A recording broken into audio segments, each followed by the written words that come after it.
Ustedes saben que la política tiene matices realmente interesantes, simpáticos, que merecen el análisis de la gente, pero de vez en cuando meternos en la conversación como para clarificar conceptos, como para trabajar un poco en ese lirismo político de que todo está bien, de que todo puede ser igual, o que tenemos democracia en el tratamiento de las cosas, puede ser significativo. Hasta me animo a decir que puede ser hermoso. Entonces, bajo ese punto de vista, hoy hemos invitado al doctor Rodolfo Terraño para que esté con nosotros. Gracias por venir. Y entonces quiero conversar un poco de todo, de esas ideas que ha volcado en estas propuestas tan fundamentales. Pero quiero comenzar un poco desde el punto de vista, si se quiere, sociológico, porque a ver, la idiosincrasia de los pueblos en general, ya sea desde el punto de vista del Oriente, Asiático, Europa, Latinoamérica, todos tienen una forma de ser muy especial. Por supuesto nosotros también.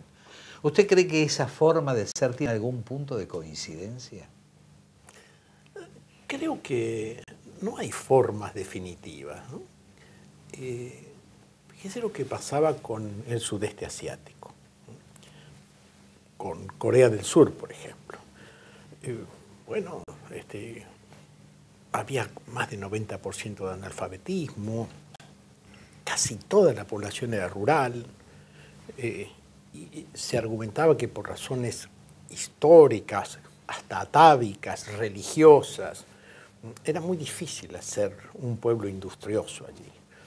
Bueno, en 10 años se convirtió en un país muy fuerte, en un país exportador, con una clase urbana, con un conocimiento acelerado. Yo no creo que las cosas sean definitivas. No se puede negar la influencia de la tradición, de las religiones, incluso de los principios, de los valores, pero me parece que hay posibilidades de modificación sustancial, que las cosas no están cristalizadas, y si no sería muy penoso. Yo lo voy a ir llevando a donde yo quiero llegar. Bueno. El diálogo ahora entra a jugar también. Sí.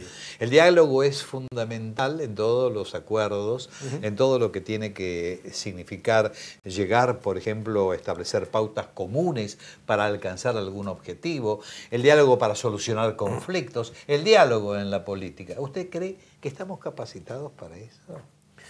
Bueno, nunca se está capacitado hasta el momento en que eso surge. Siempre parece difícil el diálogo, pero aunque yo no tomo como modelo los pactos de la Moncloa, porque creo que no corresponde tomarlos como modelo, si usted, no sé, semanas antes de esos pactos hubiese dicho que era posible no solo el diálogo, sino el acuerdo, que era posible que el socialismo y el comunismo aceptaran la amnistía total para lo que había pasado, que aceptaran la monarquía y que aceptaran no solo eso, sino al monarca elegido por Franco, y que la derecha aceptara la legalización del comunismo, la vuelta de Santiago Carrillo. No, eso es imposible, se ha dicho. Y en un momento se hace posible. Entonces, creo que uno lo que tiene es que procurar acercarse al momento en el que el diálogo se abra, tratar de impulsarlo y no quedarse con la idea de que porque el otro no dialoga no va a haber nunca diálogo. Yo estoy pensando en esto que me está diciendo. Esto, por supuesto, en el análisis de su libro surge natural, espontáneamente. Pero usted fue legislador, estuvo en la función pública, fue ministro, jefe de gabinete. ¿Usted cree que los políticos argentinos están capacitados para el diálogo? Insisto, usted puede tomar cualquier caso en el mundo de que se haya llegado, incluso en la Argentina, que se haya llegado a un acuerdo y se va hacia atrás y parece imposible. Yo en el libro cito, por ejemplo, pero los enumero y explico en qué consistieron los pactos preexistentes. A lo largo de toda una guerra civil, fue posible en determinadas instancias acuerdos sectoriales, parciales, más amplios.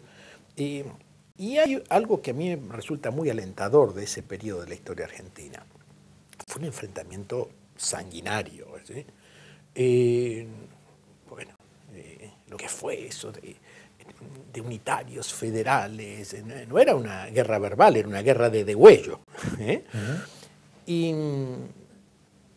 cómo ocurrió todo eso sin que hubiera secesión. ¿Cómo ocurrió todo eso sin desmembramiento? Y por yo creo que las dos partes, con todas sus diferencias, tenían una idea de nación. Y entonces se llega al final de todo ese periodo, salvo esos años de la provincia de Buenos Aires por la disputa que después terminan felizmente, se llega al fin de una guerra civil tan oscura y tan dramática con el país intacto. Entonces, la idea de que no se puede dialogar, yo creo que aún en circunstancias extremas se puede. Ahora, claro, a primera vista no lo parece, ¿no? Sobre todo cuando hay muchos encontronazos, disputas verbales. Vuelvo un poco a la pregunta del comienzo y esto tiene que ver con esto que estamos conversando. ¿Usted no cree que la adultez en el pensamiento, la formación en el pensamiento tiene mucho que ver en todo esto? O sea, una cosa es la formación del mundo y otra cosa es la formación en esta parte del mundo. ¿Usted no cree que hay una distorsión absoluta en la formación? Y en su libro habla de la educación también. Sí, no, pero yo lo que no querría es que usted piense que estoy oficiando de doctor Pangloss. No, en absoluto. Y que estoy transmitiendo un optimismo superficial. Además, yo creo lo que decía Adolfo Bioy Casares, que tanto el optimismo como el pesimismo son cuerpos extraños en la inteligencia. Uno no puede ser optimista o pesimista. Uno tiene que tratar de ver hacia dónde van las cosas. Yo llamo lirismo, ¿no? No, pero el lirismo también es algo como irrealizable. Esa palabra se asocia, ¿no?, a cosas que sería bueno que existieran o que uno fantasea con que pero que no pueden existir. No, yo no creo, yo creo que hay que tener un idealismo práctico. Sí, tener ideales, pero tratar de ver cómo se logra arrimar a esos ideales. Y me parece que, bueno, que para eso hay que empujar. No es fácil, afortunadamente, porque ninguna cosa fácil es importante y trascendente. No, que no cabe ninguna duda. Estamos en época de elecciones.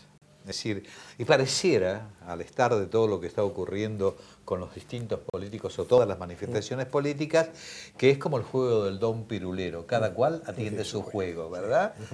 ¿Usted cree que existe posibilidad de consenso? ¿Usted cree que podemos llegar a buen fin en todo esto? Consenso pensando en función de futuro, en función de nación para el futuro. Sí. Consenso electoral, por supuesto, no. Además, los periodos electorales hipertrofian los disensos. Eso. Es como, digamos, hay una necesidad de diferenciarse, de explicar que uno es mejor que el otro. Y entonces, aun si no hubiera ataques, siempre hay un intento de diferenciarse y todo lo que sea un diálogo durante un periodo electoral es mucho más difícil, ¿no? Entonces hay que pensar en el día después.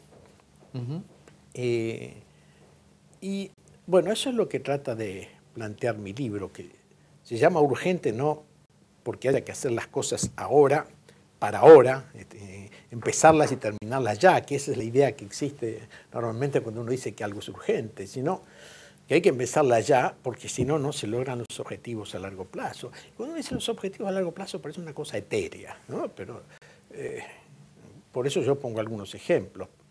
Si nosotros creciéramos a 6% sin parar, este es un cálculo lineal, después podemos relativizarlo, pero si creciéramos a 6% anual sin parar, y nos llevaría más de 10 años alcanzar el ingreso per cápita que Eslovaquia tiene hoy. Y para crecer a 6% anual hay que tener una inversión de aproximadamente 7.000 millones nada más que en energía, porque si no, no se puede sustentar eso. Entonces, cuando yo oigo que se dice el oficialismo, la oposición, digo, ¿quién va a ser oficialismo y oposición dentro de 4 años, dentro de 8 años? Y aquí necesitamos una continuidad, porque si durante 4 años vamos para el norte y 4 años para el sur, no nos movemos del punto. Retrotrayéndonos en la historia y parafraseando un poco a los catedráticos y a los académicos, el contrato social de Rousseau establecía la suma de las voluntades particulares.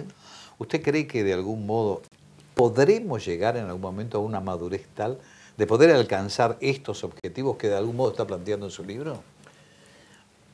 Sí, eso no significa que yo planteo algo a lo cual deban adherir los demás. No, como idea, simplemente me parece. Hay que poner algunas ideas sobre la mesa para que la discusión no sea difusa.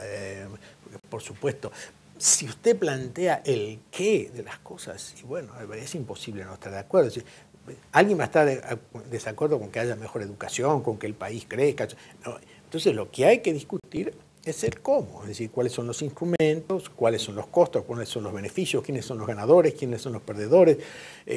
Y ahí es donde hay que establecer el acuerdo, porque un acuerdo sobre los objetivos generales no sirve. Usted le envió una carta a la presidenta pidiéndole una entrevista como para plantear o para conversar sobre todo esto, y sin embargo la presidenta no pudo atenderlo y lo atendió el ministro Randazzo.